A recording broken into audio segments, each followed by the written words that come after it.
Hi, I'm David Myers. I'll be your instructor for the summer term of Introduction to Ethics. The term starts on the 18th of May, which is Monday, which is tomorrow, and will end 13 July. This video will give you just an overview of the course and my expectations for you, and hopefully we'll answer any questions that you have about the course in general. Everything is laid out in D2L Brightspace, but we're going to go over right now the syllabus. And so you'd go to the content section and you would go to the table of contexts, and it will give you instructor information, this video, the syllabus, and the schedule. And that's really what I want to go over right now, the syllabus and schedule. So if you can open it up, that would really help you. Again, 18 May through 13 July. Up here, you'll find my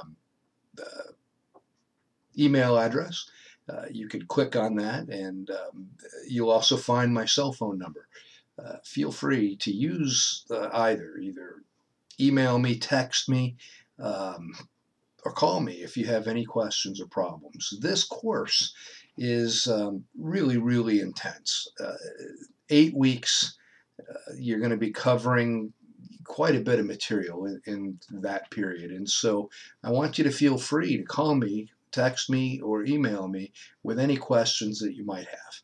One issue that I run into all the time is when students call, the first thing that they do is they'll apologize. Oh, I'm so sorry to bother you. Listen, my time is your time. I get paid to teach this course, and you're not wasting my time. You're not bothering me. Call if you have questions. The only thing I ask, go to D2L, read the syllabus carefully. Look at all of the sections on D2L. 99% of the time they're going to answer your questions. So go there first. You might miss it. You might not find what you need, but go there first. Then let me know what problems you have. Course description, I'm not going to read this. You're more than capable of reading this for yourself. This course, though, excuse me, I'm going to grab the textbook.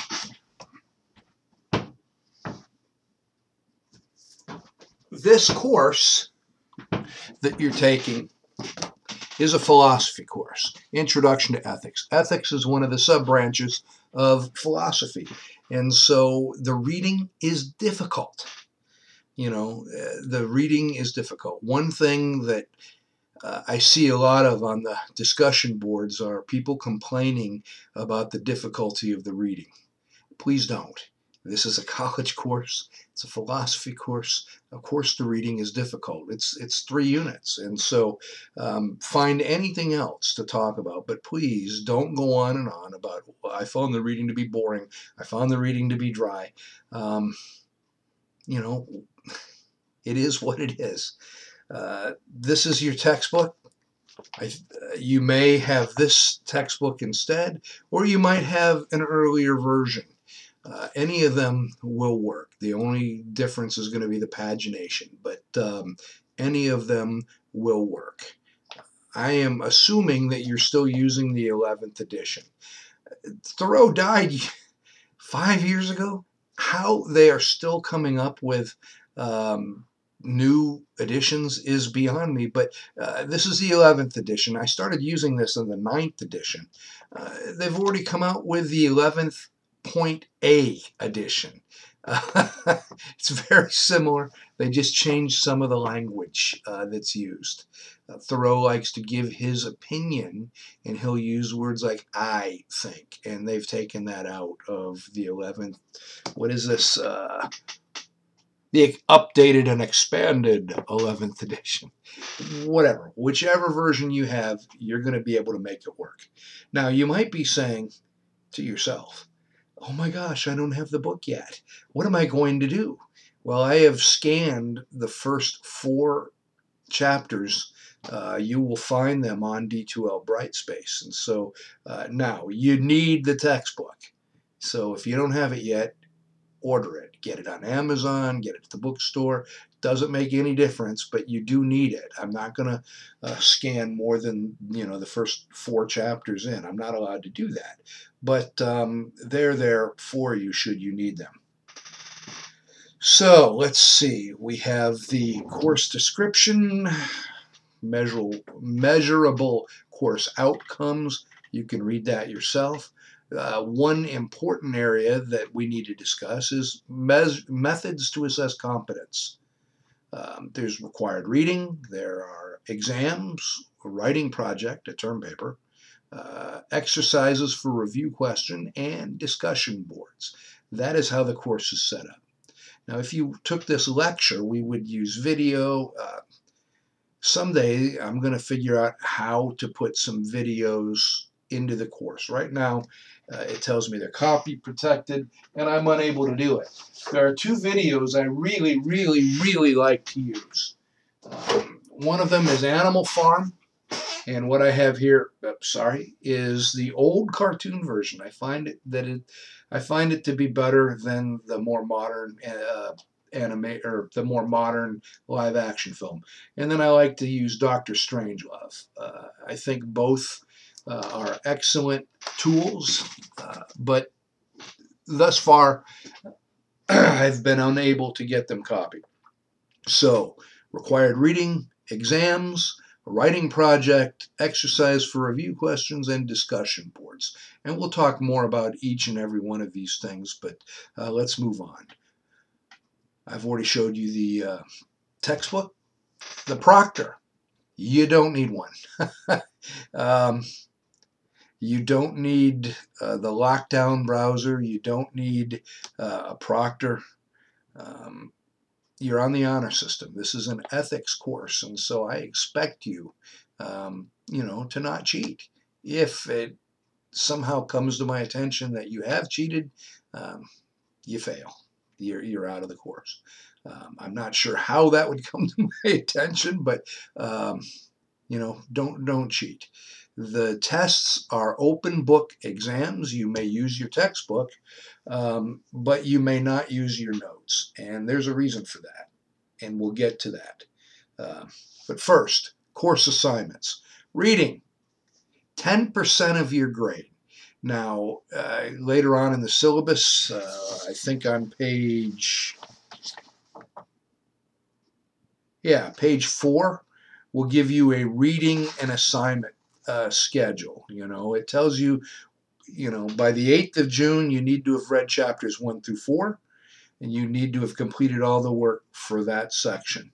But you don't do a reading report until the end of the course. It's due 10 July. The reading report, people panic when they hear that because they assume that I want you to write a synopsis of each chapter. I don't.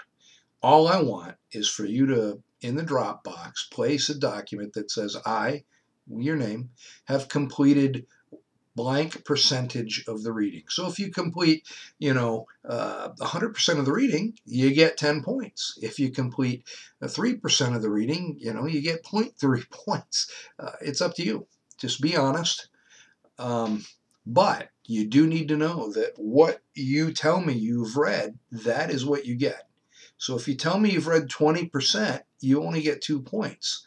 But then don't complain to me, well, why do you only give me 2 points? I was honest. Nope. It's simple. Percentage, points match. Discussions. Each student will begin a thread for each section and respond to 2 classmates' threads. This will help make the material a little bit more practical if you discuss it. Again, this is where a lot of times students will complain about how difficult the reading is and how they just had trouble understanding.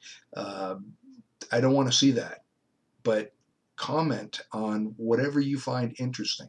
So for each section, you need to turn in 3 posts, 1 original on anything that you find interesting from the first 4 chapters, and then 2 responses. You'll respond to 2 other students. That's all you need to do. But you can do more than that, but you can't do less. This is worth 5 points per section. So if you make your 3 posts, you get 3 points. You also need to read all of the postings, and the other 2 points come from reading all the posts. If you know, turn in 3 posts and you don't read any, and I can tell how many you read, then you'll have 0, extra points. You'll have 3 instead of 5. Let's see, exams make up 30% of your total grade. The course is broken up into 3 sections. Each section is divided into 4 chapters. So each exam covers 4 chapters, and each exam is worth 10 points. So again, added up, 30% of your final grade. These exams are tough. The reading is tough. To that end, I have come up with practice exams, and you'll find a practice exam for each section, or for each chapter. So for section 1, you'll do the practice exams 1, 2, 3, and 4. You can take them as many times as you want, and because the exams are difficult, I have made it so that what you see is what you get. There may be 90 questions per chapter 1. Actually, there aren't. I think there's 90 for the first section. But at any rate, the exam questions are taken directly from the practice tests. So if there are 90 total questions for chapters 1, 2, 3, and 4, you'll see 50 questions on each exam. And so if you carefully examine each practice test, you will have seen the questions for the exam. It's quite simple. Some of you will not do the practice exams, and you will have more difficulty on the exams. I'm warning you right up front, but sometimes students just ignore the warning. Discussion questions, exercises for review. Again, there's, again, it's broken down on page 3 of your syllabus. And it tells you that for chapter 1, you'll do any 2 questions from pages 27, 28. For chapter 2, any 2 questions from 44 through 45. Chapter 3, any 2 questions from page 59. Or chapter 4, any 2 questions from page 75. So each chapter has, as many as 10 discussion questions, but you only do 2. Pick the 2 that you find to be the most interesting, and then so each section will have 4 chapters, so you'll have 8 questions that you have to answer. Now, as it says right here in the syllabus, these assignments will take a bit of time to complete. Each should be a minimum of 3 to 4 pages, double spaced, and they should be formatted in the fashion that was taught in college writing course. And I'll put an example of exactly what the format should be. They need to be grammatically correct, and they need to be, complete paragraphs. 3 to 4 pages minimum. But again, this is worth, 15% of your total grade. Each one should be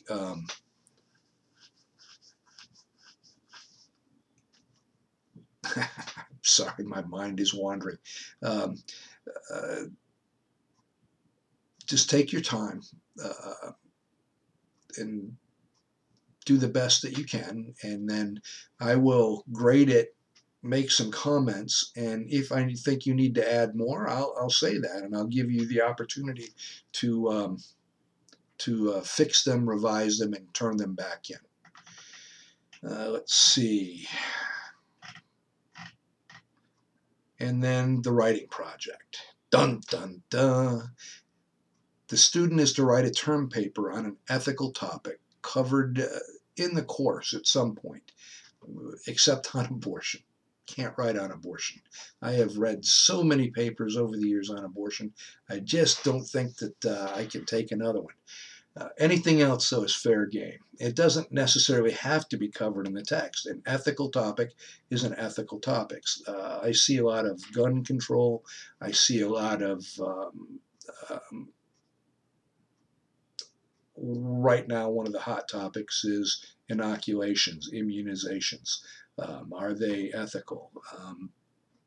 But whatever interests you is what I want you to write about. I found that students who write about something that they're passionate about have less problems with the paper than if I assign a topic. The paper 7 to 9 pages, 7 to 9. That doesn't mean 11 will get you more points. It's 7 pages to 9 pages. APA format, of course, double spaced. Title page, abstract, and a selected bibliography. Now, these 3 pages do not count in the 7 to 9 pages. Those are content pages. You must cite at least 3 sources other than the textbook within the body of the paper. This paper is due on the 6th of July. Failure to turn in a paper will result in failing the course, regardless of your GPA. So those are the components that make the course up. Grading, A, B, C, D, or F, and it's pretty standard. It's 90 to 100 is an A. 89 to 80 is a B, and so on. Here are the dates. 1 through 8. Well, first of all, exams. 1 through 8 July is exam 1, and that covers again chapters 1, 2, 3, and 4. The exam opens on a Monday and closes the next Monday. You may take the exam whenever it's convenient within that period. The third exam is a little different. It's open from Friday 3 July through Friday 10 July because the course actually ends the next Monday, and I need time to put everything together. So 1 through 8 June, exam 1. 22 through 29 June, exam 2, and then 3 through 10 July, exam 3. And again, the term paper is due on 6 July. That gives me a couple of days to get it graded before the end of the term. 8 July, the student will have read chapters 1 through 4. And chapter 1 through 4 discussion questions are due at this time. Additionally, the discussion board closes at that point. And it's the same on the 29th of June and the 6th of July. Section work all needs to be in. The reading is difficult. I've said that a couple of times. I'll say it again. The reading is difficult. Don't fall behind on your reading because once you do, it's very difficult to get caught up. I think the textbook is pretty darn good. I've looked at hundreds of textbooks, and Jacques Thoreau's textbook is, I think, the most fair. That's not to say that he doesn't have an agenda, that he doesn't have a point of view, but he looks at all different points of view and wants you to make up your mind. See, the purpose of this course isn't for me or Thoreau or anyone else to try to get you to change your mind, to change your position. The purpose of the course is so that you are able to articulate clearly what your position is and why you believe it. It's not enough to know what you believe. You need to know why you believe something. And that's what this course is all about. Now, chapters 1, 2, 3, 4, 5, 6, and 7 are really tough. They are giving you the foundation upon which to build before you come to chapters 8, 9, 10, 11, 12, 13, 14, 15, and 16. And by the way, You're only being tested in this course on chapters 1 through 12. We just don't have time to cover the entire textbook. But chapters 1 through 7 are the foundation. They're going to cover things like, consequentialism, non-consequentialism, ethical egoism, Kantiism, and the list goes on and on. Chapters 8 ties everything together. And then chapters 9, 10, 11, and 12 are hot button topics. For instance, chapter 10, allowing someone to die, a mercy death and mercy killing. Thoreau takes some incredibly unique approaches to some of these things. Now, that's the syllabus. If you go back to content, you will see under table of contents, I have given you instructions for the exercises for review. I tell you exactly what I'm looking for, and instructions for term paper, instructions for the discussion board, instructions for exams. Click on it, and this should just pop up for you. Instructions for extra credit, because I know the exams are tough, and I don't want you worrying so much about the exams. You can't bomb them. If you bomb an exam, there's extra credit. And what the extra credit consists of is opening your test back up and grading it, correcting it. I don't want you to cut and paste it. But say you get a 4.5 on your first exam. If you correct it for me, put that into the Dropbox, I will raise your test grade from 4.5 to 7.0. A 70, a C. That's all I used to offer. But I had students that said, well, wait a minute. I got an 85. What if I want to get a 90? And so grade your exam, and I'll if you get a 74, I'll bump it up to an 80. If you get an 82, I'll bump it up to a 90. I'm not going to go above 95. For goodness sakes, an A is an A. The funny thing is, over the years, I have found that students who bomb the tests are not as interested in correcting it as students who have like a 98 and want to have that 100. But I give you all the instructions for these things in that section. I have chapter PowerPoints put out by the textbook company, put out by Pearson VUE. And so you can, download each chapter PowerPoint and read those. I have lectures. I have recorded lectures for each chapter. Watch them. It will help you. And then I have helpful term paper resources, an APA template. I have article on writing an abstract. I link to the Purdue OWL website, which will really, really help you. I think the course outline and overview is pretty clear, and my expectations, I think I've given them to you. But again, if you have questions or concerns, don't hesitate to call. It's pretty boring the first couple of months of summer, and I'm more than happy to discuss these things with you. At any rate, have a great evening. Well, I'm sorry, I didn't sleep a lot last night, but by the time you see this tomorrow, it's obviously not Sunday night. So have a great day, and I look forward to having a great course, a great semester with you. Adios.